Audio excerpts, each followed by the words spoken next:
गोरा नमः शिवाय।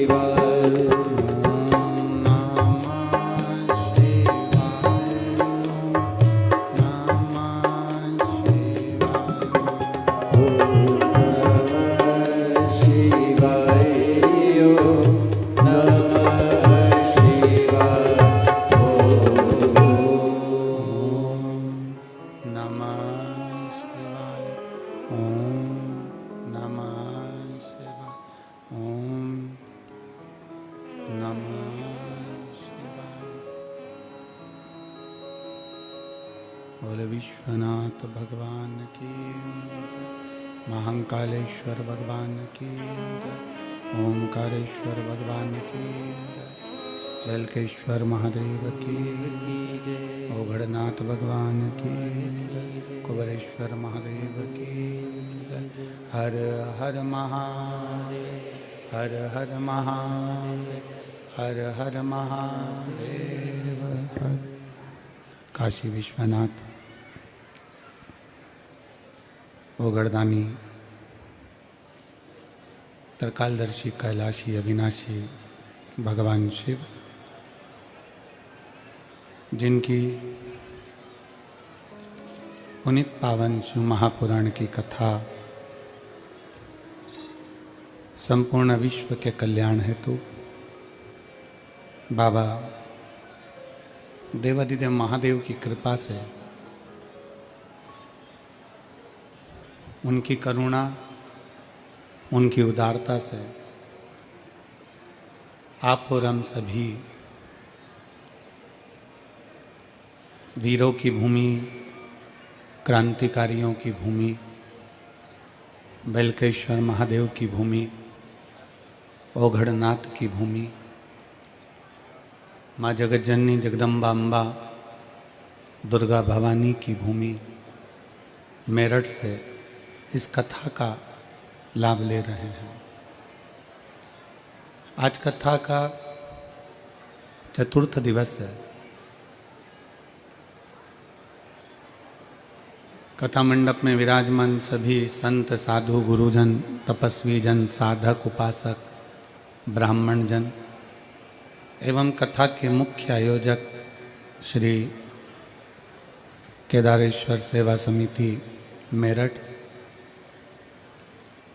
मुख्य यजमान श्री संदीप गोयल जी, श्रीमती रश्मि गोयल जी, श्री आशीष बंसल जी, श्रीमती पूनम बंसल जी, संरक्षक डॉक्टर ब्रजभूषण जयप्रकाश अग्रवाल जी, डॉक्टर राम कुमार जी गुप्ता, अध्यक्ष कृष्ण कुमार जी गुप्ता, महामंत्री आशीष बंसल जी, ऋषि अग्रवाल जी, राजेश जी, सुमित जी, अनिल जी, विपिन सिंघल जी, सुमित सिंघल जी, राहुल जी, अर्ची जी सिंहल जी, अर्चिन जी सिंहल जी, आशीष प्रताप सिंह जी, पवन बंसल, बबीता बंसल जी।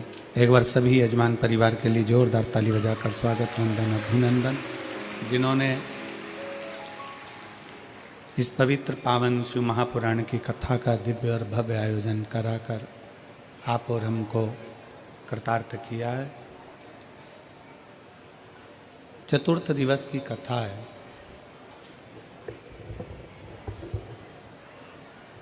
आज कथा का चौथा दिन है, चतुर्थ दिवस है। प्रत्येक अवस्था के बाद में चौथी अवस्था जरूर आती है। बचपन गया, जवानी गई, अधेड़ी गई, फिर बुढ़ापा आ गया।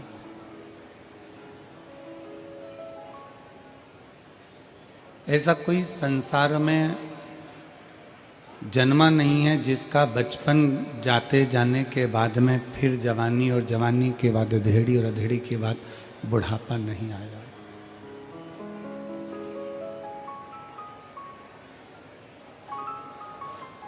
अपनी चौथी अवस्था है अपना बुढ़ापा।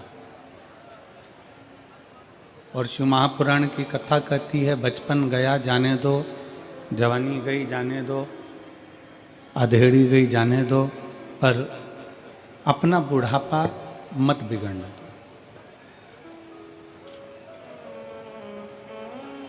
अंतिम बिंदु है मनुष्य का बुढ़ापा।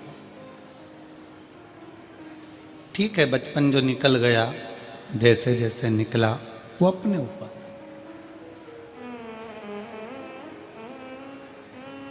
खेलते खेलते निकल गया, विद्याध्ययन करते निकल गया, मित्र दोस्तों के साथ निकल गया, वो एक अलग विषय है। जवानी आ गई, इतने भोग और विलास में डूब गए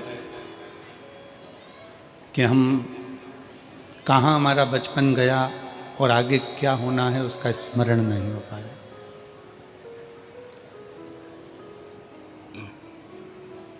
फिर अधेड़ी आ गई जिसमें हम पूरे परिवार का बोझा ढोने में, पूरे परिवार को साधने में, पूरे परिवार के काम में हम लग गए।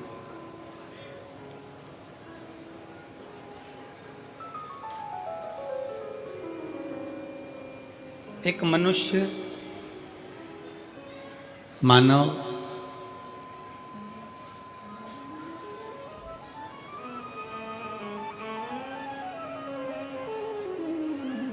गधा, कुत्ता और उल्लू, इन चारों की जो उम्र थी वो बिल्कुल बराबर की थी, 40-40 साल। मनुष्य भी 40 वर्ष का, गधा भी 40 वर्ष का, कुत्ता भी 40 वर्ष का और उल्लू भी 40 वर्ष का। सब 40 साल के थे, सबकी उम्र 40 वर्ष की थी और सब 40-40 वर्ष में रह रहे थे।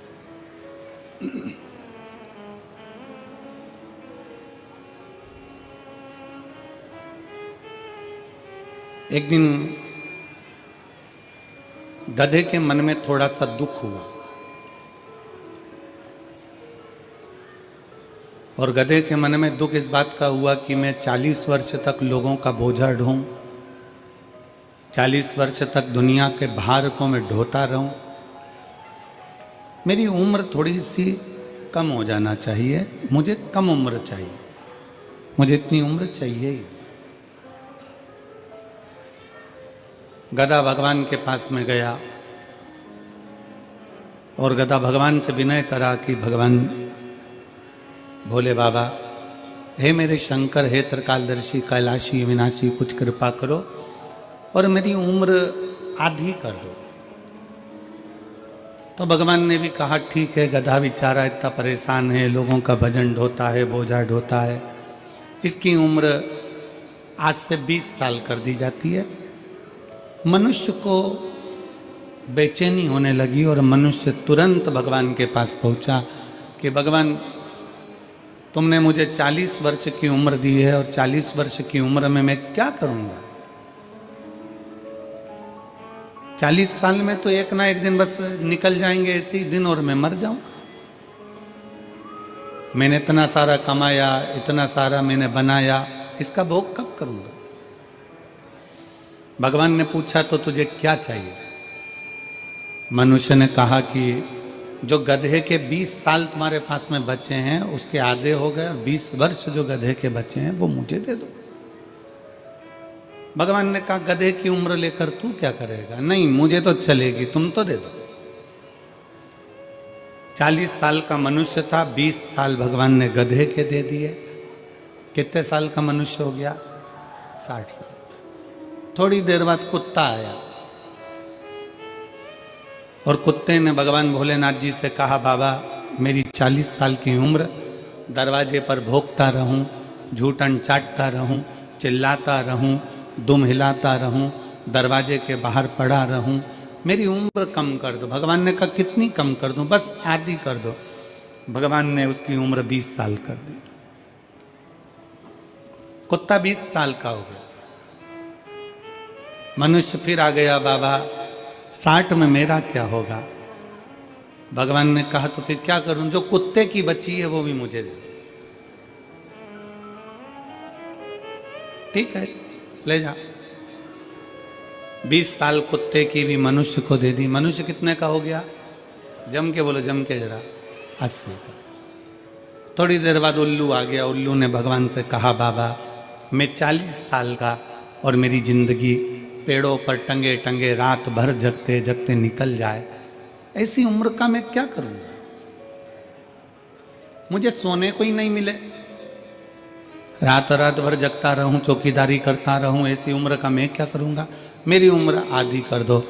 भगवान ने कहा ठीक है उल्लू, आज से तू 20 साल का। थोड़ी देर बाद मनुष्य फिर आ गया और उसने भगवान से कहा, हर हर महादेव। भगवान 80 में मेरा क्या होगा? भगवान ने कहा उल्लू की बची है तो क्या चलेगी, ले जा। कितने का हो गया? 100 का। मनुष्य की असली उम्र कितनी है? 40।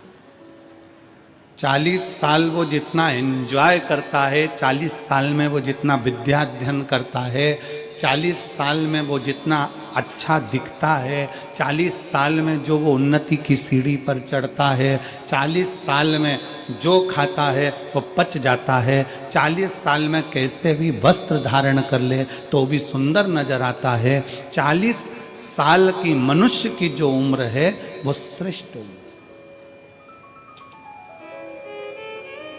और 40 के बाद किसकी लगी है? जम के बोलो, गधे के। जैसे ही 40 से 60 की उम्र में आता है और गधे की उम्र जो चालू होती है तो बच्चे का विवाह करना है, बेटी की शादी करना है, मायरा बनने जाना है, कंधे पर बोझ बोझ बोझ बोझ बनता चले जाता है। मकान बनाना, दुकान बनाना, फैक्ट्री खोलना, बच्चों को लायक बनाना, ये बोझ उसके कंधे पर चालू हो जाता है। क्योंकि उम्र किसकी है? गधे। तो गधे जैसा उसको बोझा ढोना पड़ा। अब 60 तक तो उसने बोझा ढोया, 60 के बाद में फिर उम्र किसकी लग गई? कुत्ता की। 80 की उम्र में आया, 60 से 80 की उम्र में जैसे ही आता है और कुत्ते की जब उम्र लगती है तो अपना कमरा छोड़कर उसको हॉल में पलंग डालकर रहना पड़ता है। घर के लोग भी कह देते हैं ये कमरा मैं बच्चों को दूंगा, मम्मी तुम्हारे पोता पोती का कमरा है, ये वाला कमरा इनका है, वो कमरा उनका है, तुम हॉल में रह जाना। 80 की उम्र आती है तो बाहर दरवाजे के पास में खटिया डल जाती है, पलंग डल जाता है, कुर्सी डल जाती है। 80 की उम्र। और वहीं बैठे बैठे पूरी चौकीदारी होती है। जैसे कुत्ता दरवाजे पर रहता है वैसे 80 की उम्र में अपने को रहना पड़ता है। 80 की। और 80 की उम्र जैसी पूरी होती है फिर किसकी उम्र लग जाती है? उल्लू की। अब कई माताएं कहती हैं गुरुजी हमको नींद नहीं आती। हमने पूछा कितने साल के हो गए तो कहा 85 क्या। कोई भाई करे कि गुरुजी हमको नींद नहीं आती। हमने पूछा कितने के हो गए? 83 के। अब उनको कौन समझाए कि 80 से 100 के बीच की जो उम्र है वो उल्लू की उम्र है। तुम कितनी भी नींद की गोली खा लो, रात को 2 बजे से लेकर 5 बजे के बीच में तुम्हारी नींद खुलेगी जरूर, क्योंकि तुम्हें उल्लू की उम्र लगी है। उल्लू की उम्र लगी है तो वो खुलना ही है।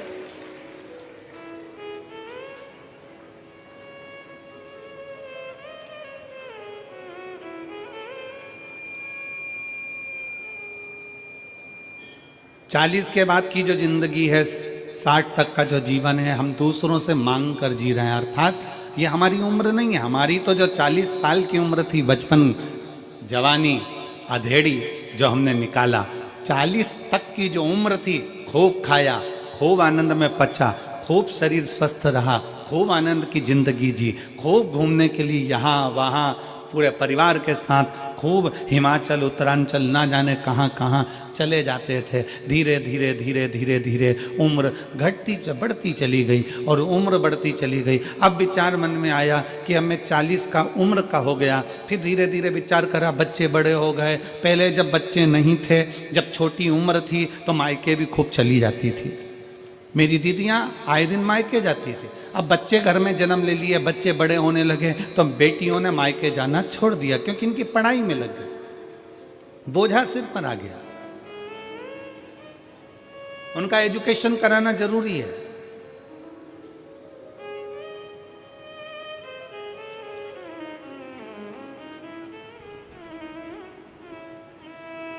और धीरे धीरे धीरे धीरे धीरे हमारी 40 वर्ष की उम्र कहाँ चली जाती है और गधा की उम्र, कुत्ता की उम्र, उल्लू की उम्र 40 से 60, 60 से 80, 80 से 100, ये उम्र कब लगती चली जाती है हमको खुद मालूम नहीं पड़ता।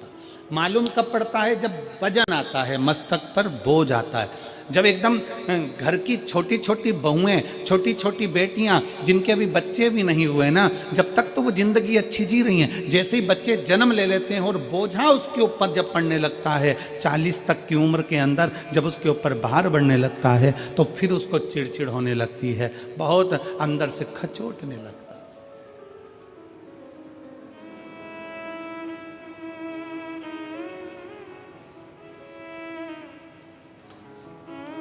जीवन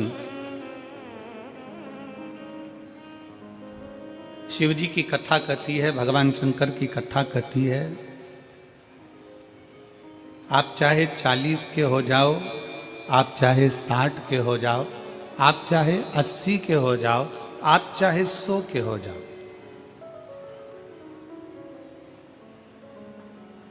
आप चाहे 40 के हो जाओ, चाहे 60 के हो जाए, चाहे आप 100 के हो जाओ, पर एक चीज याद रखना, अपने घर के अंदर, अपने बंगले के अंदर वस्तु बढ़ाओ चाहे ना बढ़ाओ, पर अपने बंगले और अपने घर के अंदर अपना व्यवहार जरूर बढ़ाना।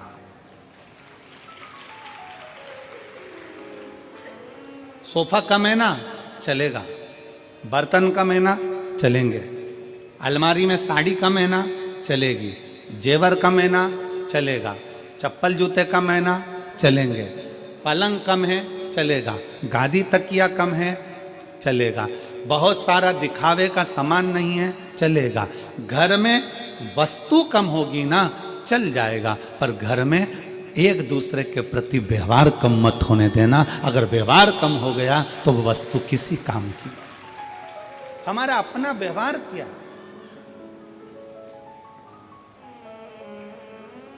दुकान क्यों चलती है? जम के बोलो, दुकान कैसे चलती है? सामान से। सामान तो पड़ोसी के यहां भी भरा हुआ है।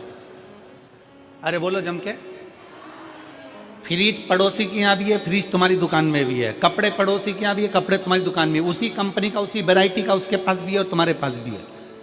घड़ी की दुकान तुम्हारे पास भी है, घड़ी की दुकान उसके पास भी है। सोने चांदी की दुकान उसकी भी है, सोने चांदी की दुकान तुम्हारी भी है।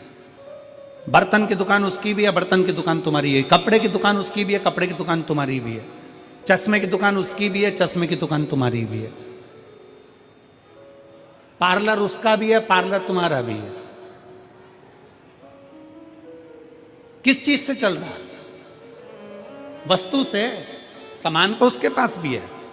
तुमसे किसी सुनार की दुकान में जाकर देखना, सराफे की दुकान में जाकर देखना कि किसी सराफे वाले ने 4 मंजिल का शोरूम बना लिया, माल भी खूब भर लिया, और किसी सराफे वाले की दुकान एक छोटी सी गली में छोटी सी है, उसके यहाँ लाइन लग रही है और उसके शोरूम में मक्खियां उड़ रही। सोना उसके पास भी है, सोना इसके पास भी है, चांदी उसके पास भी है, चांदी इसके पास भी है, कपड़ा उसके पास भी है, कपड़ा इसके पास भी है। सामान सबके पास में है, परंतु शिव महापुराण की कथा कर रही है, चाहे तुम्हारा बचपन हो, चाहे तुम्हारी जवानी हो, चाहे तुम्हारी अधेड़ी हो, चाहे तुम्हारा बुढ़ापा हो, तुम्हारे घर में वस्तु बढ़े ना बढ़े, सामान बढ़े ना बढ़े, पर तुम्हारा व्यवहार बढ़ना चाहिए। ऐसा व्यवहार होना चाहिए कि दुनिया के लोग तुम्हारे पास में आए। दुनिया के लोग तुम्हारे पास में आए, अपने व्यवहार को बढ़ाइए। व्यवहार से क्या मतलब है? व्यवहार का मतलब क्या होता है? व्यवहार का मतलब है आपकी श्रेष्ठ वाणी, आपके मन का साफपन, आपकी निर्मलता, आपकी सत्यता और आपकी एकाग्रता।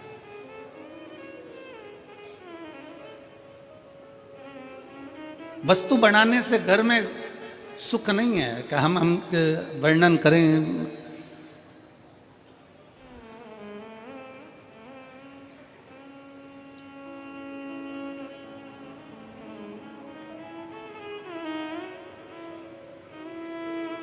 अभी हम इस कथा के पहले 3 दिन के लिए दुबई की कथा करने के लिए गए थे। एक बुजुर्ग माता की वो कथा थी, और दुबई की जो कथा थी एक बुजुर्ग माता की कथा थी, और वो कथा श्री शिव महापुराण समिति दुबई ने कराई, जिसमें 8 से 9 यजमान बने।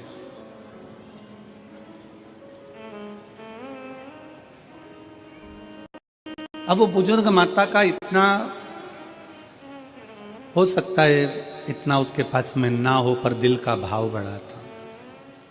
उसने पूरे मोहल्ले की माताओं को एकत्रित करा, कई समितियों को एकत्रित करा, फिर एक अग्रवाल परिवार को रखा, फिर एक अन्य अन्य परिवार, चंद्राकार आदि कैसे बहुत सारे परिवार उन्होंने वहां रखे, बहुत सारे परिवार।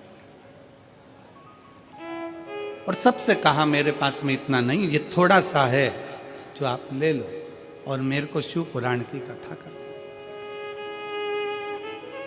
हम श्री संदीप गोयल जी को और श्री आशीष बंसल जी को और इस केदारेश्वर समिति को बहुत बहुत धन्यवाद इस चीज का देना चाहते हैं कि जितने पत्र गोयल जी, आशीष जी, जितने पत्र यहाँ आए हैं, हर पत्र में तुम दोनों का जिक्र लिखा है कि हम नहीं सुन पाते ये कथा कहीं जाकर, पर मेरठ को आपने दिया है, उसके लिए साधु, उसके लिए साधुवाद है। कई मेरी जीजियां ऐसी बैठी हैं, कई मेरे बेटाओं ऐसे बैठे हैं, कई बेटियां ऐसी बैठी हैं जो नहीं जा सकती थी। उनको भगवान से हापुड़ में जाकर उन्होंने पंडाल में बैठकर भगवान से प्रार्थना करी कि हमारे मेरठ में भी कथा हो जाए। और बाबा ने सुना, 3 महीने में पूरा करता है, 3 महीने के पहले मेरठ में कथा करवा दी। उसकी कृपा,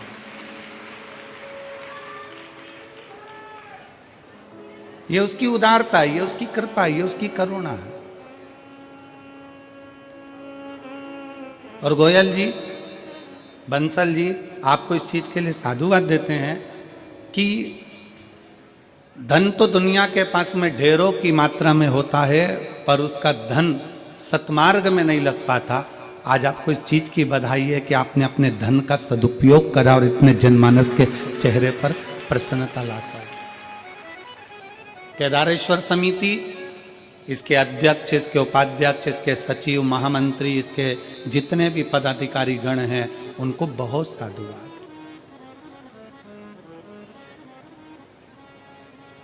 और सबसे ज्यादा साधुवाद मैं गोयल जी और आशीष जी से भी ज्यादा साधुवाद यहाँ के कलेक्टर महोदय को, यहाँ के SP, SSP, IG, commissioner, DM, SDM और यहाँ के पुलिस विभाग को, और यहाँ के चिकित्सा विभाग को, यहाँ के पीडब्ल्यूडी विभाग को, और यहाँ के IG, commissioner, collector, SP, SSP, सबको बहुत बहुत साधुवाद देता हूँ कि इतनी अच्छी तरह से इस कथा को संभाला है।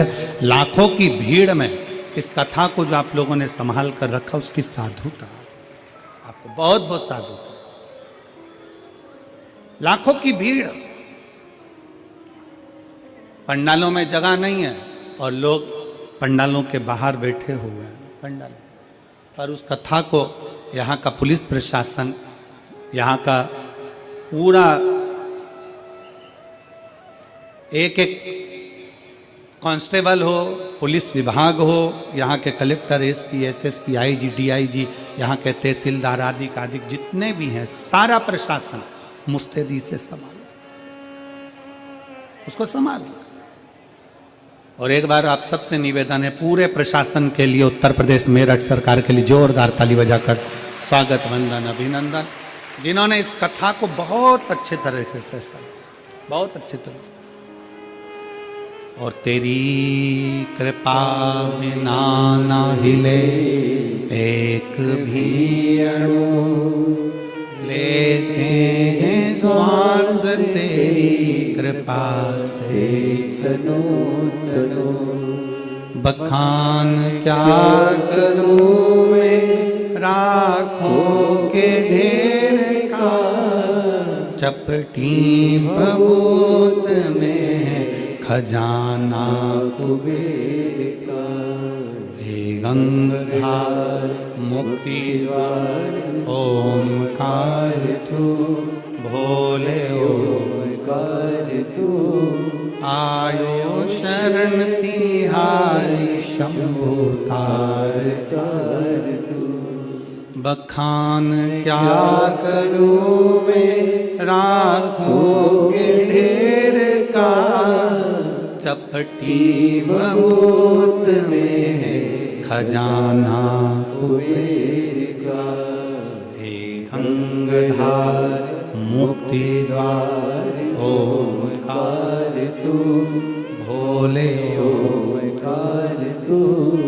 आयो शरण तिहारी शंभु तार तार तू।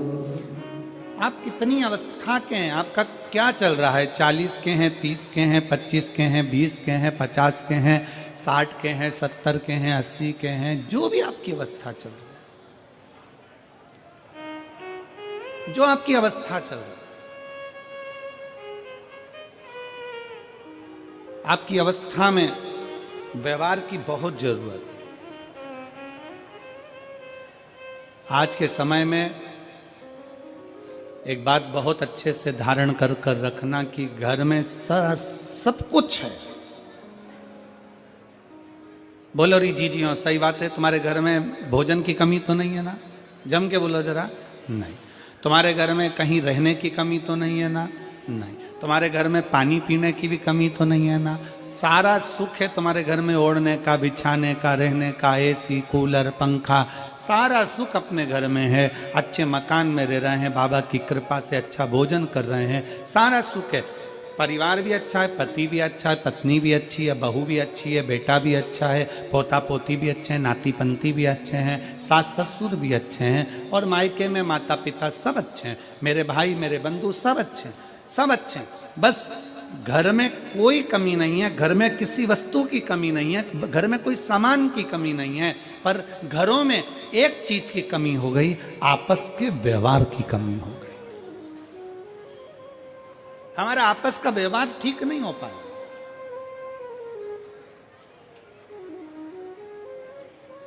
हम व्यवहार से दूर होते चले गए। और शिव पुराण कहती है अपने व्यवहार को प्रबल बनाना है। शंकर की कथा देखिए, व्यवहार के बल पर शंकर भगवान के सामने 33 कोटि देवताओं ने मिलकर विष का कटोरा भेज दिया था मेरे शिव जी के सम्मुख में। विष का कटोरा,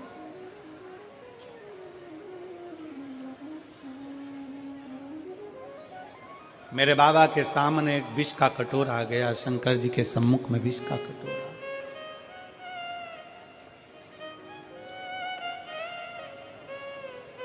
कितना सोचने वाला विषय है, जरा ध्यान दीजिएगा। बहुत सावधानी से कथा सुनिए। जिस कथा के लिए आप लोग आए हैं ना, इस कथा को बड़े दिल से श्रवण करिए। कल एक पत्र था, वो पत्र कोई विमला दीदी हैं, उन्होंने लिखा है कि गुरुजी हम जब कथा सुनने के लिए बैठते हैं तो कहीं किताब बेचने वाले आ जाते हैं, कहीं कुरकुरा बेचने वाले आ जाते हैं, कहीं फूली बेचने वाले आ जाते हैं। गुरुजी हम हरिद्वार से रोज केवल कथा सुनने के लिए रुड़की, कहीं से रुड़की हरिद्वार के पास में है सर, रुड़की से हम कथा सुनने के लिए रोज आते हैं प्रतिदिन। हमारा 1000-2000 रुपये रोज का खर्च होता है, पर उसके बीच में भी ये लोग इतना सामान, किताब बेचने वाले, कहीं सामान बेचने वाले आते रहते हैं, तो हमारी कथा चूक जाती है और हम बड़ी आस से कथा सुनने के लिए आते हैं। मेरा आप सबसे निवेदन है, जितने किताब बेचने वाले हों, जितने सामान बेचने वाले हों, आपसे भी निवेदन है, जितने लोग बैठे हुए कथा में, अगर कोई बेचने वाला आए, उसका हाथ पकड़कर उसको बाहर निकाल कर कहना, भैया कथा सुनने थे, रोड पे जाके बेचो, पर कथा श्रवण करना। जितने दिल से सुन सकते हो, जितनी ये झोली तुम भर सकते हो, उतना बटोर लो इसको। जितना दिल लगा सकते हो बाबा से, उतना दिल लगा लो तुम, जितना लगा सकते। कहीं किस्मत होगी आपकी और हमारी, कहीं सौभाग्य होगा आपका और हमारा, जो आप और हम इस कथा को श्रवण करने के लिए बैठे हैं। और ना जाने कितने तो टीवी के सामने बैठे बैठे भगवान से प्रार्थना कर रहे हैं, हमको भी पंडाल में बुला लेता, हम भी कथा श्रवण कर लेते, हमें भी यहाँ आमंत्रित कर लेता, हम भी पहुंच जाते। कितने तरस रहे।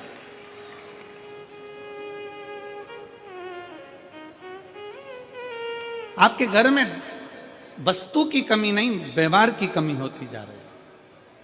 और अपना व्यवहार हमें श्रेष्ठ बनाना।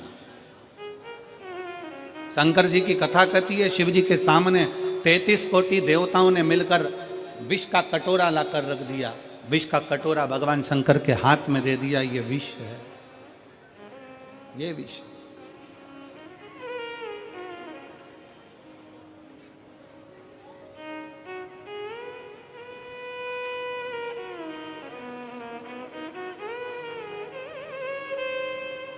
और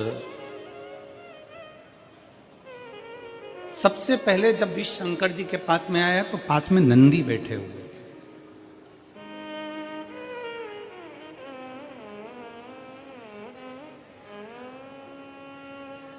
शंकर जी के सम्मुख में नंदी बैठे थे। जैसे ही देवता विष का कटोरा लेकर आए तो नंदी उठकर खड़े हो गए। नंदी उठे, खड़े हुए, और नंदी ने पूछा,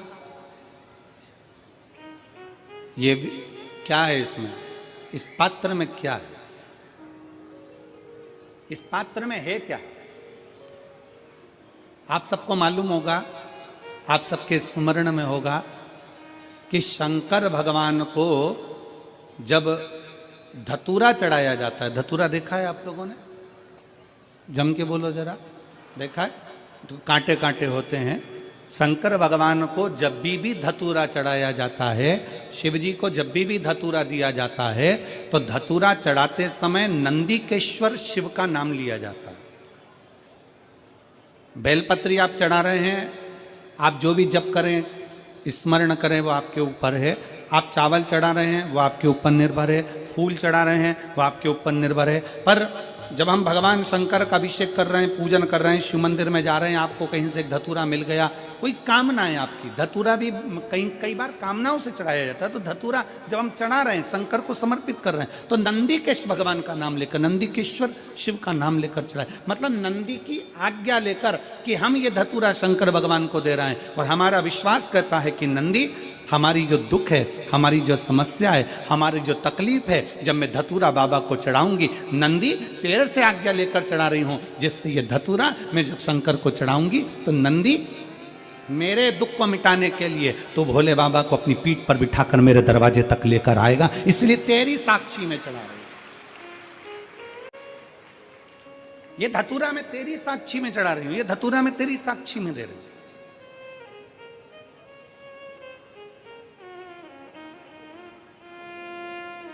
ये मैं तेरे विश्वास पर, तेरे भरोसे पर दे रही हूं।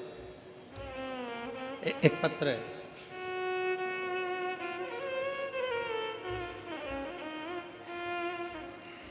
मैं रीतु त्रिवेदी,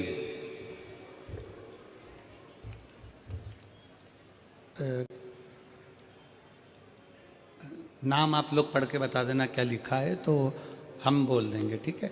मैं रीतु त्रिवेदी, पत्र में मो चौक अमरोहा, क्या लिखा है? अमरोहा, अमरोहा यही है क्या आसपास में? अच्छा, अमरोहा निवासी, फ़ोन नंबर मेरा ये है, कहीं बैठी हो तो हाथ हिला सकती हैं। बाबा की महिमा का मैं क्या गुणगान करूं। पति अमरदीप शर्मा को लीवर सिरोसिस हो गया था, जिसकी वजह से पेट में पानी भर गया था, तिल्ली बढ़ गई थी, हार्निया हो गया था, पीलिया हो गया था। हमने अमरोहा के 4-5 बड़े बड़े डॉक्टरों को दिखाया, उन्होंने कहा ठीक होने का कोई चांस नहीं दिखता। कोई लीवर बिल्कुल खराब हो गया है, इनकी सेवा करो क्योंकि हाथ पैर में बहुत ज़्यादा सूजन आ गई है। इनका इलाज लीवर ट्रांसप्लांट ही करना पड़ेगा जो दिल्ली में है। मैंने सोचा हमारे पास तो पैसे ही नहीं हैं। अमरोहा मुरादाबाद 3 महीने में जो पैसे थे वो लग गए। सब रिश्तेदारों के फ़ोन उठाना बंद कर दिया। मैंने बाबा से प्रार्थना की, बाबा क्या मेरी लाज नहीं रखोगे? मैं क्या हो गया? मैंने तो आपको जल चढ़ाना प्रारंभ कर दिया, क्या गलती हो गई बाबा? तब हम उनको दिल्ली के ILMBS हॉस्पिटल में लेकर गए। तबीयत ज़्यादा खराब हो गई, उनका ट्रांसप्लांट करना पड़ेगा, ये दिल्ली के हॉस्पिटल में बोल दिया गया, ILBS में बोल दिया गया। इसका खर्चा लगभग 50 से 60 लाख का आएगा। हमारा पास इतना धन नहीं था, फिर करें तो करें क्या? हमने भी बाबा का नाम लेकर कह दिया कि कहीं से भी पैसे की व्यवस्था करेंगे, आप तो ऑपरेशन की तैयारी करो। अब ट्रांसप्लांट करने के लिए लीवर की जरूरत पड़ेगी, कहाँ से दोगे? रिश्तेदारों की मदद नहीं मिल रही। बाबा के भरोसे पर 1 लोटा जल शिव को समर्पित कर बाबा से विनती करी और विनती करी बाबा से, और सब दूर हमने फ़ोन किया पर कोई चांस नहीं लगा। आखिरी में करें तो करें क्या? क्या चीज़ हो मेरे पास में नहीं? सोचती हमारे पास तो क्या है, कुछ भी नहीं। जब मेरे पास में जब कुछ भी नहीं तो बाबा पर आश्रित होकर 1 लोटा जल समर्पित कर बाबा को विनय कर दी। और गुरुदेव मैं क्या वर्णन करूं, लीवर तो बदलना था, कक्ष में भी लेकर चले गए, पर 9 नवंबर 2023 को भर्ती करा। 10 नवंबर को उनका ऑपरेशन होना चालू हुआ। ऑपरेशन के लिए लेकर गए तो जांचें पूरी चालू हो गई और जांच करने पर वापिस बाहर आकर डॉक्टर बोले कि इनका लीवर डैमेज नहीं है, लीवर ने काम करना प्रारंभ कर दिया। अब हमारे पास में तो पैसा नहीं। तब डॉक्टर ने कहा काउंटर पर जाओ और तुम्हारा पूरा हिसाब बना लो। काउंटर पर पहुंचने पर हिसाब बनाया तो हिसाब में भी 1 रुपया देने का नहीं निकला। मैं बाबा को यहाँ धन्यवाद देने के लिए आई हूँ। कहीं बैठी हो रितु त्रिवेदी, अमरोहा निवासी, कहीं बैठी हो तो आ सकती हैं बेलपत्र लेने के लिए। शिव तत्व की प्राप्ति इसी को कहते हैं।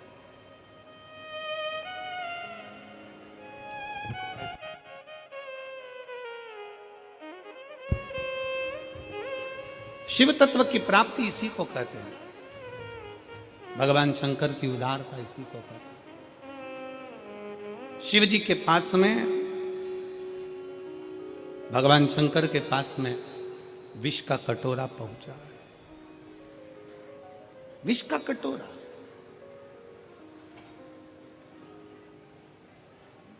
और जब भोलेनाथ जी के पास में विष का कटोरा आया, शंकर भगवान के पास में जब विष का कटोरा पहुंचा तो सबसे पहले नंदी ने पूछा। सबसे पहले नंदी पूछ रहा है। नंदी ने विचार किया, क्या है इसमें? कहा, देवताओं ने कहा इसमें विष भरा हुआ है, विष भरा, विष। हाँ, किसके लिए लेकर आयो? कौन पिएगा ये? देवताओं ने कहा ये विष हम भगवान शंकर के लिए लेकर आए। शिव पिएंगे? हाँ।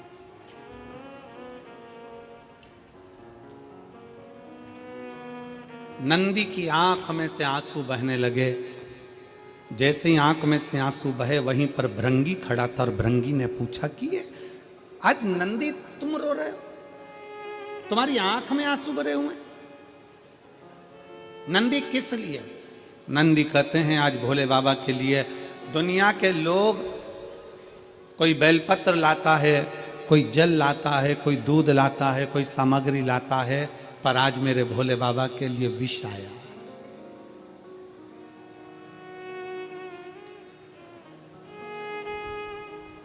आज मेरे शंकर के लिए विष आया। बरंगी ने मुस्कुराते हुए कहा, नंदी किस बात के लिए रोना? वो शिव है, देव अधिदेव महादेव है। अमृत पिए वो देव कहलाता है, और जो विष पीता वो महादेव कहलाता है। घर का जो बड़ा होता है, घर का जो बुजुर्ग होता है, घर का जो बड़ो होता है, घर का जो बयो होता है, उसको बहुत जहर पीना पड़ता है, बहुत विष के घुट निगलना पड़ते हैं, बहुत पीना पड़ता है।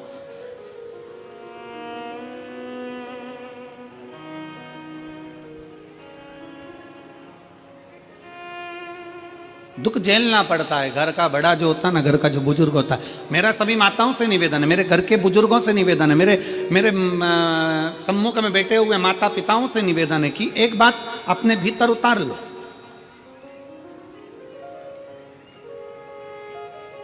साठ के बाद तुम्हारे सिग्नेचर तुम्हारे ऑफिस में नहीं चलते। चलते हैं? अरे जम के तो बोलो नहीं। 60 के बाद तुम्हारे सिग्नेचर तुम्हारे ऑफिस में नहीं चलते, तो तुम अपने घर में क्यों चलाते हो?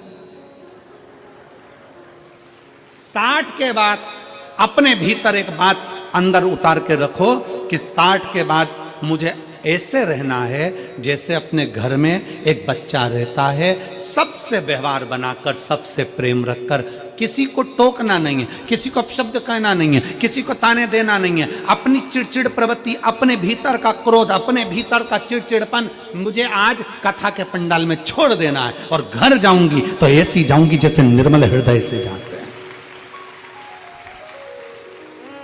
अपने क्रोध को घर पर छोड़ दो, अपने क्रोध को पंडाल में छोड़ दो, अपने भीतर की जो चिड़चिड़ प्रवृत्ति है, जो अहंकार है, जो क्रोध है, जो हमारे भीतर का क्रोध समाया हुआ है, वो फेंक दे।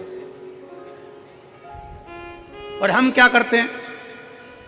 हम ये विचार में रहते हैं, बहू को कुछ नहीं आता, बेटों को कुछ नहीं आता, बेटी को कुछ नहीं आता, दामाद को कुछ नहीं आता, छोटे भाई को कुछ नहीं आता, छोटी दुल्हन को कुछ नहीं आता, इसको कुछ नहीं आता, उसको कुछ नहीं आता, बस केवल अपने को। ना 60 की अवस्था के बाद में ये विचार करना है कि हमको थोड़ा सा संभाल कर अपनी जिंदगी को जीना है। खूब अच्छे से रहो, एक से बढ़कर एक साड़ी पहनो, एक से बढ़कर एक सूट पहनो। 60 के बाद में तुम खूब अच्छे कपड़े पहनो, हम मना नहीं करेंगे, खूब अच्छे अच्छे जेवर पहनो, आभूषण पहनो, रतन माणिक मोती पहनो, अच्छा अच्छा खाओ पियो, एंजॉय करो। पर इतना याद रखो कि 60 की अवस्था के बाद में अपनी वाणी पर थोड़ा सा संयम रखो, अपने व्यवहार को प्रबल बनाओ, अपनी वाणी को प्रबल बनाओ, मिठासता से परिपूर्ण बनाओ, मिठासता से। आज के जमाने में सबसे बड़ी बीमारी एक ही है, वो है शुगर की बीमारी। कौन सी बीमारी? जम के बोलो जरा। शुगर की बीमारी। पहले के समय में मेरी बुजुर्ग माताएं बैठी हैं यहां पर, जितनी बुजुर्ग माताएं हैं उनसे पूछना कि पहले के समय में शुगर होती थी क्या? जम के बोलो जरा। नहीं, पहले के समय में चाय इतनी मीठी पीते थे कि होठ चिपक जाते थे, और चाय पी के सो जाते थे तो चींटी चिपक जाती थी। बोलो सही है कि गलत है? और इतनी सी चाय पीते थे क्या? हाफ कप पीते थे क्या? नहीं।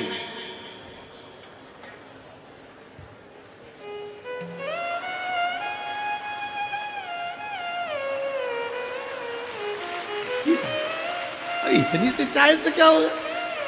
तुम सोचो, जरा विचार करो कि इतनी सी चाय पीते थे। नहीं, दूध पिए इतना गिलास भर के, लोटा भरकर, मक्खन खाए ढेर सारा, खूब मीठा मीठा लड्डू पेड़ा, भोजन करे तो मीठा होना जरूरी है, उठे तो मीठा होना जरूरी है। चाय ढेर सारी लोटा भर के पीना, सुबह दोपहर शाम 3-4, और कहीं पे भी चले जाए फिर चाय आन दो, फिर मीठा आन दो। तो ये तो अपने चलता रहता। तो शुगर की बीमारी थी क्या? नहीं। क्यों नहीं थी? क्योंकि पहले शुगर की बीमारी इसलिए नहीं थी कि लोग मीठा खाते थे तो मीठा बोलते थे। आज के ज़माने में लोग मीठा खा तो रहे हैं पर बोल नहीं पा रहे, तो वो शुगर जो है ना वो ब्लड में चली जा रही है, इसके कारण ब्लड में शुगर की बीमारी हो रही है। इसका लेवल बराबर करना है तो मीठा खाओ और मीठा बोलो। मीठा बोलोगे तो शुगर का लेवल बराबर चलता रहेगा, ना हाई ना कम ना लो ना हाई। शुगर के लेवल को बराबर रखना है तो मीठा खाओ, मना नहीं है, पर जीवान से मीठा निकालते रहो। इतना मीठा निकालो, फिर वही वाली बात आ गई, प्रेम से वो सब मिल वो मैं नहीं सुनिया पहाड़ों वाली माँ वैष्णव रानी वो जग कल्याणी। तो अब यही मिठास अपने परिवार में भी हमको देना है। बहुत मीठा बोलकर, इतना मीठा बोलकर, जब बोलो तुम्हारे मुख से ऐसा लगना चाहिए कि मिठास जो तुमने खाई है खीर, जो तुमने खाया तिल्ली का लड्डू, जो तुमने खाया है मैसूर पाक, जो तुमने खाया है काजू कतली, वो तुम्हारी जिह्वा से झलकना चाहिए कि मैंने इतना मीठा बोला। मिठास बोलो तो सही, एक बार प्रेम से बोलकर देखना, ए जी, और पक्का इतना प्रेम से बोलोगी तो वो खसक लो जी, वरना 500 गया जी। मिठास परिपूर्ण होना चाहिए, मिठास परिपूर्ण।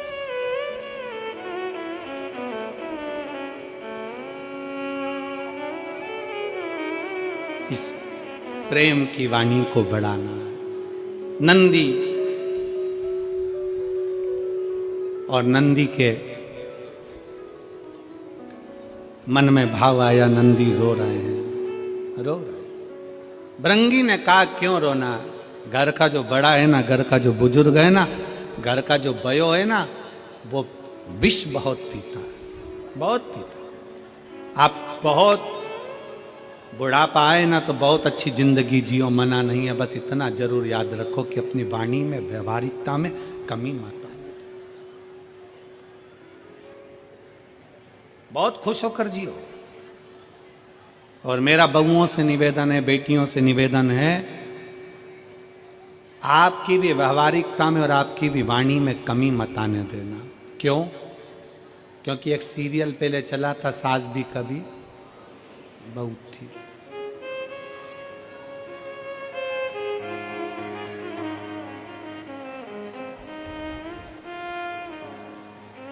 उसका एक लाइन बड़ी सुंदर थी, आप लोगों ने श्रवण करी होगी। उस सीरियल की एक लाइन हमेशा गुनगुनाने में आती थी, आप लोगों ने स्मरण करा होगा। क्या तूने पाया है, क्या तूने खोया है, क्या तेरा लाभ है, क्या हानि, क्योंकि यहीं से बैकुंठ को जाना है। शिव शंकर एक ठिकाना है, कर ले भोले का भजन, क्योंकि यहीं से बैकुंठ को जाना है। शिव शंकर एक ठिकाना है, अंतिम बिंदु है, आकर शंकर की शरणागत। बच्चा हो ना, उसको भी मीठा बोलना सिखाओ।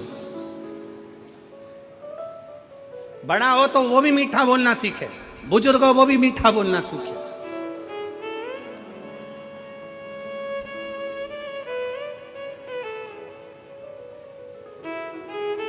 जितना प्रेमवश बोल सकते हो उतना प्रेमवश बोलिए। शिव कथा कर रही है, सम्मुख में विष का कटोरा, देवता लेकर खड़े हैं। विष पिलाने के लिए देवता जो विष पिलाने आए हैं तो शंकर भगवान का गुणगान कर रहे हैं, शिव की स्तुति कर रहे हैं, गुणगान कर रहे हैं। शंकर भगवान तो ऐसे हैं, शंकर भगवान तो वैसे हैं, शंकर भगवान तो ये कर दें, शंकर भगवान तो वो कर दे। सारे देवता 33 कोटि देवता शंकर भगवान का गुणगान कर रहे हैं, क्योंकि शंकर जी विष पीने के लिए कटोरा सामने। सावधान मेरठ, सावधान। जब किसी को आपसे काम निकालना है तो वह आपका बहुत गुणगान करेगा, बहुत। जब किसी को आपसे काम निकालना है बहुत गुणगान करेगा, और काम निकला तो गुणगान करेगा नहीं, फिर कोई कुछ बोलेगा नहीं। इसलिए सावधान रहें, सावधान। कोई बहुत ज्यादा प्रशंसा करे ना आपकी, बहुत ज्यादा प्रशंसा करे तो हाथ जोड़ लिया करो और अपने भीतर जो भगवान बैठा है ना उस शंकर को धन्यवाद दिया करो। ये प्रशंसा मेरी नहीं है बाबा, ये प्रशंसा तेरी है, क्योंकि कथा तू करा रहा है, कथा तू सुन रहा है, कथा तू बोल रहा है। मैं सुन भी नहीं रहा, मैं करा भी नहीं रहा, और मैं बोल भी नहीं रहा, ये सब कुछ तेरा, मेरा है ही नहीं कुछ।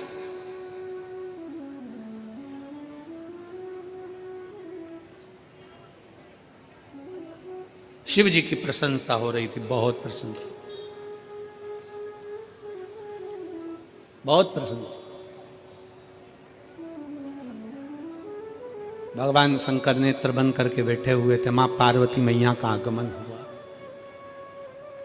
माता पार्वती जी का आगमन हुआ और देखा कि देवता बड़ा मीठा बोल रहे हैं, बड़ा मीठा।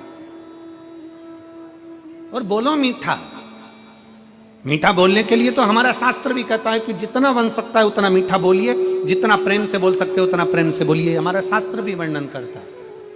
और मनुष्य का शरीर मिलाई काय के लिए है कि अच्छा खाओ और अच्छा, जम के बोलो जरा, अच्छा खाओ और अच्छा बोलो।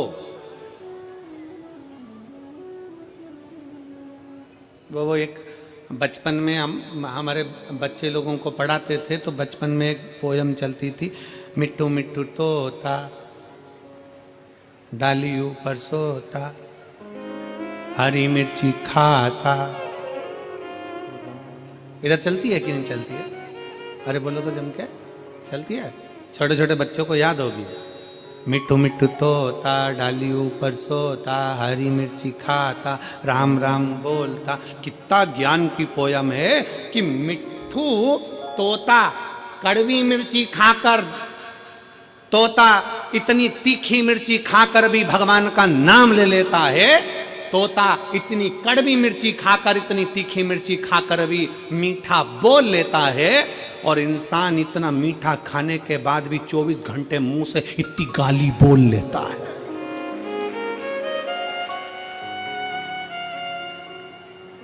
और गाली की भी कैपेसिटी हो, नई नई वेराइटी हो की, नई नई डिजाइन की।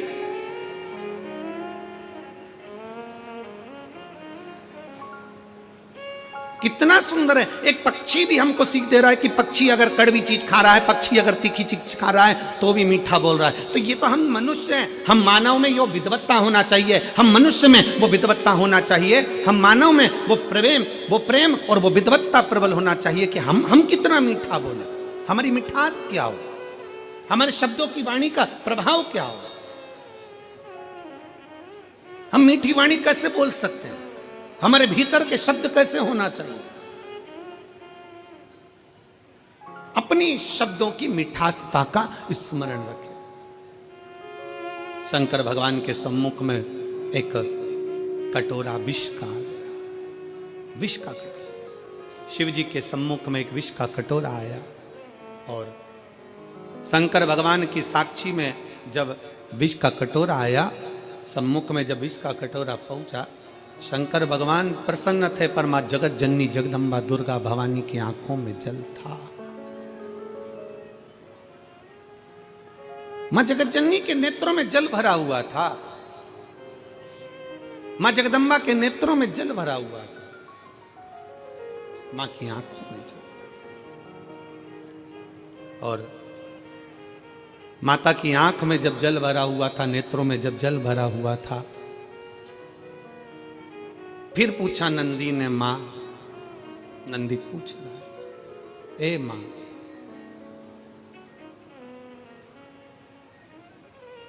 आप आंसुड़ा क्यों ढलका रही हो माँ?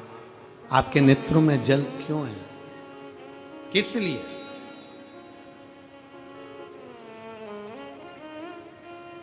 आप क्यों रो रही हो माँ? पार्वती जी कहती हैं कि शंकर भोले हैं। मैं अपने पति को जानती हूं, उनका एक नाम भव है, भव। शिव जी का एक नाम भव है, और भव का मतलब है कि दुनिया में किसी को दुखी नहीं देख सकते वो। अगर आप तकलीफ में हो और शंकर को पुकार रहे हो, शंकर को एक लोटा जल चढ़ा रहे हो, तो शंकर भगवान को आना ही पड़ेगा, कोई उनको रोक नहीं सकता। शिव आते ही हैं।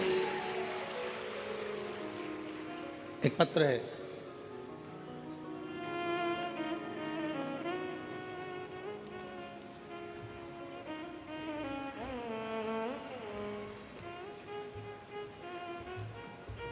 मेरा नाम पुष्पा गंगवार, मेरे पापा का नाम श्री हेमराज गंगवार तथा मेरी माँ का नाम श्रीमती नत्थो देवी है। कहीं बैठी हो तो हाथ हिला सकती हैं। अगर कहीं बैठे हो, आप ही हैं, ऐसा हाथ हिला दो एक बार। आ जाइए, एक बेलपत्र ले जाओ, आ जाओ। वापिस हाथ हिलाओ एक बार। पुष्पा गंगवार, हाँ हाथ हिलाओ एक बार। ठीक है, दिख गए, दिख गए, दिख गए। आ जाइए, एक बेलपत्र ले जाओ। मैं पुष्पा गंगवार, मेरे पापा का नाम श्री हेमराज गंगवार, मेरी माँ का नाम श्रीमती नत्थो देवी। गुरुदेव, मेरे पापा जी को ब्लड कैंसर था, जिसकी वजह से मेरा पूरा परिवार परेशान था। पत्र को आप लोग एलईडी पर पढ़ सकते हैं। मेरा पूरा परिवार परेशान था उसी समय। गुरुदेव, मैं और मेरी पति आस्था चैनल पर शिव महापुराण की कथा आपकी सुनते थे, तो मुझे लगा कि मैं अपनी मम्मी से शिव पुराण सुनने के लिए कहूँगी। लेकिन उसी समय कुछ दिनों बाद मैं अपनी माँ को लेकर काशी को गई और वहाँ पर बाबा के दर्शन किए और वहाँ पर बाबा से विनती करी। आपकी कथा में मैंने धन्वंतरी कुएं का वर्णन सुना था, तो वो धन्वंतरी कुएं का मैं जल भी लेकर, और धन्वंतरी कुएं का वर्णन मैंने आपकी कथा में सुना तो वहां लेकर गई, धन्वंतरी कुएं का जल भी लेकर आई और वो मैंने अपने पिताजी को दिया। प्रतिदिन भगवान शंकर का नाम लेकर श्री शिवाय नमस्तुभ्यम बोलकर भगवान शंकर का जल अपने पिता को देने लगे। गुरुदेव, 1 महीना के बाद मेरी माँ सीहोर पहुंची और रुद्राक्ष लेकर आई और उसका जल पिताजी को लगातार 2 महीने पिलाया। फिर बाद में डॉक्टर के यहाँ लेकर गई तो डॉक्टर ने उन्हें अब बिल्कुल सही बताया है। आज मेरे पिताजी गुरुदेव बाबा की कृपा से पूर्ण रूप से ठीक हो चुके हैं। आज उनकी एक भी दवा नहीं चल रही है। ये शिव की उदार, शिव महापुराण की कथा कहती है, भगवान शंकर का चरित्र कहता है, शिव तत्व कहता है कि आपका विश्वास। शंकर भगवान के मंदिर में आप जा रहे हैं, शिव को एक लोटा जल चढ़ा रहे हैं, शंकर की स्तुति कर रहे हैं, श्री शिवाय नमस्तुभ्यम बोल रहे हैं, शंकर का पंचाक्षर मंत्र नमः शिवाय बोल रहे हैं, शंकर का षडाक्षर मंत्र ओम नमः शिवाय बोल रहे हैं, त्र्यंबक मंत्र का जाप कर रहे हैं, राम नाम, कृष्ण नाम, शिव नाम, भवानी नाम, जो तुम जप रहे हो उसमें तुम्हारा विश्वास मूल होना चाहिए।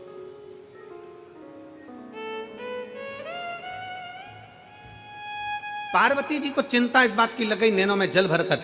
नंदी कह रहे हैं, मां शंकर भगवान को रोकना। ए मां, शिव जी को रोको, वो विष ना पिए।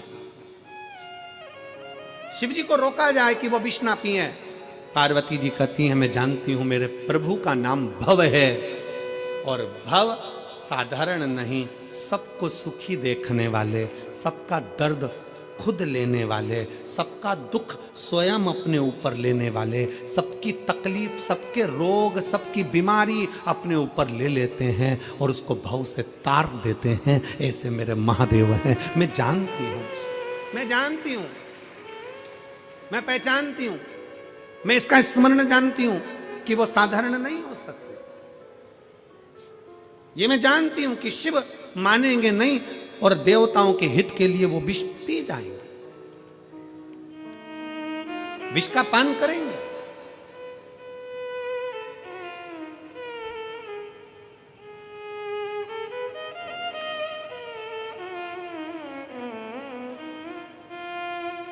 मेरी जीजियों, मेरे जीजाओं, मेरी माताओं, मेरे भाई बेटियों बेटाओं, आप लोग कथा में आए हो ना,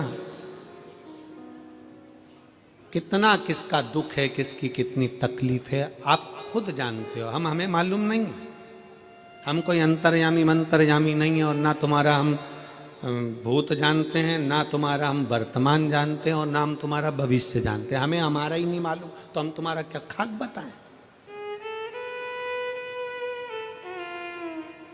हमें हमारा ही नहीं मालूम तो हम तुम्हारा क्या बताएंगे?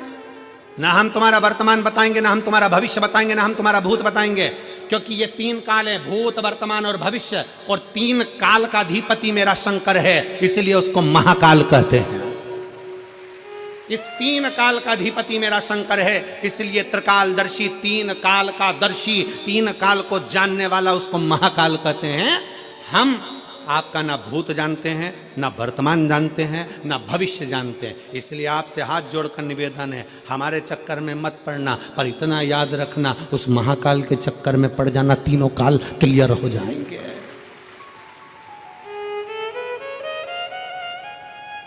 तीनों काल क्लियर। भूत गया वो जाने दो, जो वर्तमान है उस वर्तमान को श्रेष्ठ बना सकता है मेरा महाकाल राजा, आपके भविष्य को सुधार सकता है मेरा महाकाल राजा, और आपके जीवन में खुशियां ला सकता है त्रिकालदर्शी, तीन काल का दर्शी, तीन काल को देखने वाला, तीनों काल को साधने वाला, तीनों कालों के संयमित रखने वाला केवल एक है, और वो कालाधिपति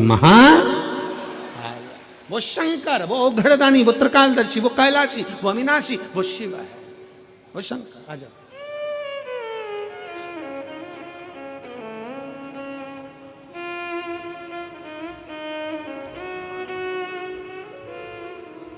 पुष्पा गंगवार,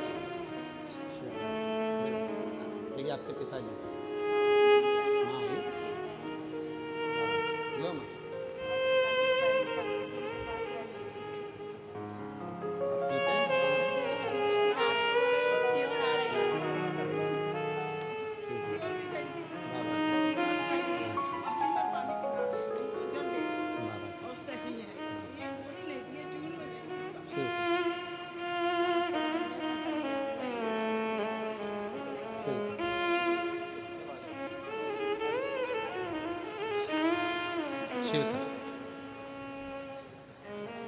दीदी कह रही हैं जब से सीहोर से आई हूँ, रुद्राक्ष का जल दे रही हूँ, डॉक्टर ने भी गोलियां देना बंद कर दिया और कह दिया बिल्कुल आराम है, एक भी गोली की जरूरत नहीं है, कैंसर से मुक्त है।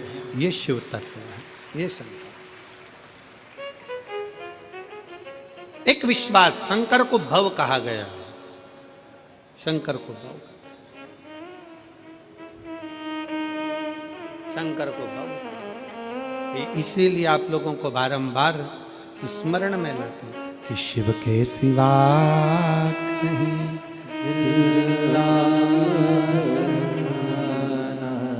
शिव के सिवा कहीं दिल ना लगाना, वरना पड़ेगा तुझे आंसू बहाना, वरना पड़ेगा तुझे आंसू बहाना। आप शंकर की भक्ति में अगर डूबे हो, शिव का एक नाम है भव। भव का मतलब है सबको सम देखना, सबको श्रेष्ठ देखना, सबको सुखी देखना, सबका कल्याण करना, सबको उत्तमता में देखना। किसी का रोग है अपनी ओर खींच लेना, किसी की तकलीफ है अपनी ओर खींच लेना, किसी को कष्ट है अपनी ओर खींच लेना। शिव महापुराण की कथा कहती है जब हम भगवान शंकर के मंदिर में एक लोटा जल चढ़ाने के लिए आतुर होते हैं, शंकर के मंदिर में एक लोटा जल लेकर जब अपने घर से निकलकर शंकर के मंदिर तक पहुंचते हैं, हमारे भीतर के ना जाने कितने कितने पाप, कितने कितने कष्ट, कितने कितने रोग, कितनी कितनी बीमारियां अपने आप मिट जाती हैं।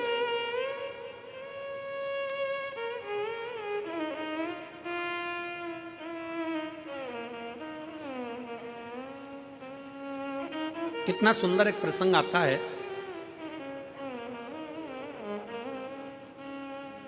घर का माहौल ठीक करने में सबसे बड़ी जवाबदारी होती है घर के पितरों की। किनकी? जम के बोलो जरा। पितरों की। पितर कौन? जो प्राण छोड़कर चले गए, जो गए। घर के माहौल को ठीक करने में सबसे बड़ी जवाबदारी होती है पितरों की। सबसे बड़ी जवाबदारी है पितरों। पितर जब 16 दिन श्राद्ध में पृथ्वी पर आते हैं, उनको आर्य मां स्वामी, पितरों के देव आर्य मां स्वामी जब पितरों को कौवे पर बिठा कर लेकर आते हैं और उनको इस भूमंडल पर पितृलोक में से लाकर इस पृथ्वी पर छोड़ते हैं, आपके और हमारे सबके घर के पितर अपने अपने घर में दरवाजे पर खड़े होकर भाग ग्रहण करते हैं। आप भोजन बनाते हो, ब्राह्मण को भोजन देते हो, गाय को देते हो, कुत्ता का भोजन देते हो, कौवे का भोजन देते हो, भूखे को भोजन देते हो, अन्न पानी देते हो, वो पितर लेते हैं। कितने दिन लेते हैं? जम के बोलो जरा। 16 दिन। 16 दिन पितरों ने तुमसे अन्न भाग लिया, पानी लिया, भोजन लिया, धूप लिया, ध्यान लिया। 16 दिन तक पितरों ने धारण करा। पितर 16वें दिन यहां से जाने लगते हैं। जब पितर जाते हैं उस समय पर जाते हुए पितरों के सामने आर्य मां स्वामी खड़े होते हैं, पितरों के देवता, और कहते हैं पितरों, तुम्हें 16 दिन तुमने इनके घर का भाग ग्रहण करा है, 16 दिन तक तुमने इनके घर का खाया है, तो तुम इनको वर्ष भर सुखी रहने का वर देकर जाइए। वर्ष भर सुखी रहने का वर देकर जाइए। इनका घर का माहौल ठीक कर कर जाइए, इनके घर की अशांति मिटा कर जाइए, इनके घर में सुख समृद्धि देकर जाइए। ये आर्य मां स्वामी कहते हैं, पितरों के देवता कहते हैं।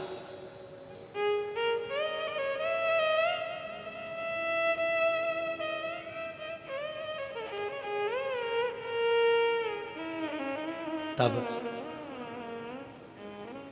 पितर कहते हैं कि हम इनको वर्ष भर का इतना सारा फल नहीं दे पाएंगे, पर एक बात जरूर है, एक बात जरूर है। पितर कहते हैं अगर शंकर साक्षी दे तो हम इनको वर्ष भर का फल देकर जाएंगे। शिव साक्षी दे, शंकर साक्षी दे। इसलिए शिव महापुराण में लिखा है, मंगलवार का व्रत कर लो, शुक्रवार का व्रत कर लो, गुरुवार का व्रत कर लो, बुधवार का व्रत कर लो, चतुर्थी का व्रत कर लो। सारे व्रत, दुनिया के जितने व्रत होते हैं, तीज, चतुर्थी, छठ, जितने व्रत करना है कर लो। सारे व्रत का फल देवता कब देते हैं? अगर देवी का व्रत करोगे तो भी शंकर के बिना वो फल आपको नहीं मिल सकता। बृहस्पतिवार का व्रत करोगे तो भी शिव के बिना नहीं मिल सकता। शुक्रवार का व्रत करोगे तो भी शंकर के बिना नहीं मिल सकता। सारे व्रत का फल कब मिलता है? किसी भी देवता का व्रत करो पर फल कब मिलेगा? जब शंकर भगवान की आज्ञा होगी, क्योंकि मृत्यु लोक का देव अधिदेव महादेव है। ब्रह्मा जी ब्रह्मलोक में, भगवान विष्णु वैकुंठ लोक में, इंद्र इंद्र लोक में, गरुण गरुण लोक में, वरुण वरुण लोक में, मृत्यु लोक का देव है देव अधिदेव महादेव। अगर किसी देवता का भी व्रत करोगे, फल पहले शंकर जी से पूछा जाएगा, तब दिया जाएगा। शिव की आज्ञा बिना कोई फल भी नहीं मिलता। पितरों ने कहा अगर शंकर हाजिरी दे, शंकर अगर कहें तो हम दे दें। आर्य मां स्वामी पितरों को लेकर शिव जी के पास पहुंच गए। पूरा पितरलोक खाली पड़ा हुआ था, पूरा पितरलोक खाली। बाबा के धाम कैलाश में पितर खड़े हुए, हाथ जोड़कर विनय कर रहे हैं। शिव जी ने पूछा आर्य मां स्वामी से, आर्य मां आज सारे के सारे पितरों को लेकर तुम यहां आए हो, क्या बात है, क्यों आए हो?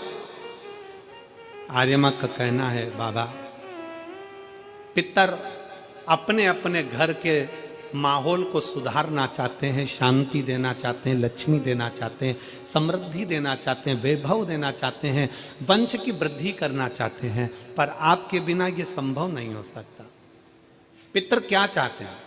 बाबा अगर हमारे पूर्वज, पितर कहते हैं अगर हमारे घर के लोग, परिवार के लोग अगर आपके शिवलिंग के ऊपर एक लोटा जल अगर चढ़ाएं तो उस जल का एक अंश हम पितरों को मिले, और जब हम पितरों को मिले तो उस दिन हम हमारे वंश के लोगों का घर का कल्याण कर देवे। बस इतना वर चाहते।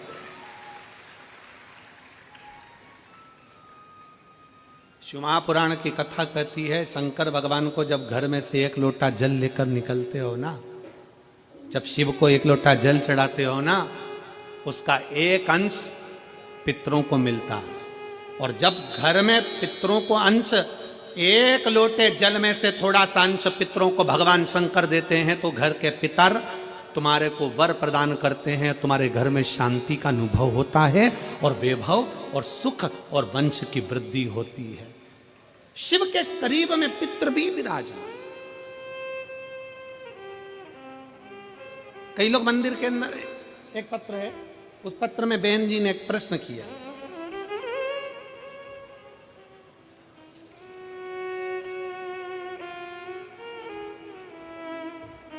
मैं संदीप जी गोयल जी को और आशीष जी बंसल जी को धन्यवाद देती हूँ। बहन जी लिख रही हैं, कुसुम राजवाला पत्नी कमल राजपाल बी ब्लॉक शास्त्री नगर मेरठ की रहने वाली हैं।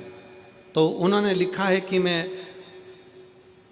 संदीप जी गोयल जी को, आशीष जी बंसल जी को दिल से धन्यवाद देती हूँ, जिन्होंने इस मेरठ की धरा पर शिव महापुराण की कथा का आयोजन करवाया। गुरु जी, मेरा एक प्रश्न है। हम पंडाल में बैठे हुए हैं, धन्यवाद, कहीं बैठी हो तो हाथ हिलाना। कुसुम राजपाल पत्नी कमल राजपाल बी ब्लॉक शास्त्री नगर मेरठ की रहने वाली है, मोबाइल नंबर ये है। कहीं बैठी हो तो हाथ, आप ही हैं श्री शिवानी, आ जाओ, एक बेलपत्र ले जाओ, जाइए। मेरा एक प्रश्न है गुरु जी, कथा के पंडाल में बैठकर कथा सुन रहे हैं, आपसे एक प्रश्न कर रहे हैं, कोई गलती हो तो क्षमा करिएगा। गुरुदेव, प्रश्न यह है कि हमने सुना है कि हरि और हर अर्थात विष्णु और महादेव दोनों एक हैं, क्या यह सत्य है? मेरा दीदी से निवेदन है, हरि और हर में कोई अंतर नहीं है, दोनों एक ही हैं।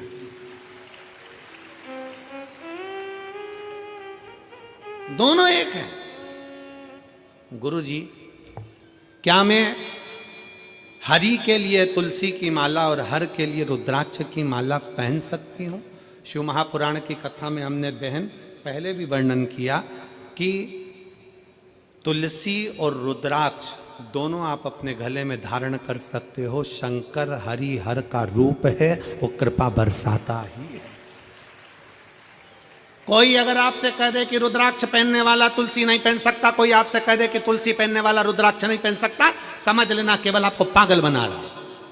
हमारा शास्त्र कहता है, हमारा शास्त्र वर्णन करता है, अगर शास्त्र का अध्ययन करें, शिव महापुराण पढ़े, स्कंद पुराण पढ़े, लिंग पुराण पढ़े, नर्मदा पुराण पढ़े, कुर्म पुराण पढ़े, विष्णु पुराण पढ़े, अग्नि पुराण पढ़े, पद्म पुराण पढ़े, ब्रह्म वैवर्त पुराण पढ़े, नारद पुराण पढ़े, देवी भागवत पढ़े, एक एक पुराण में आपको उसका वर्णन मिलेगा कि हम भगवान की, नारायण की तुलसी भी अपने गले में धारण कर सकते हैं और भगवान शंकर का रुद्राक्ष भी हम अपने गले में धारण कर सकते हैं। दोनों कृतार्थ कर देते हैं, दोनों कृतार्थ।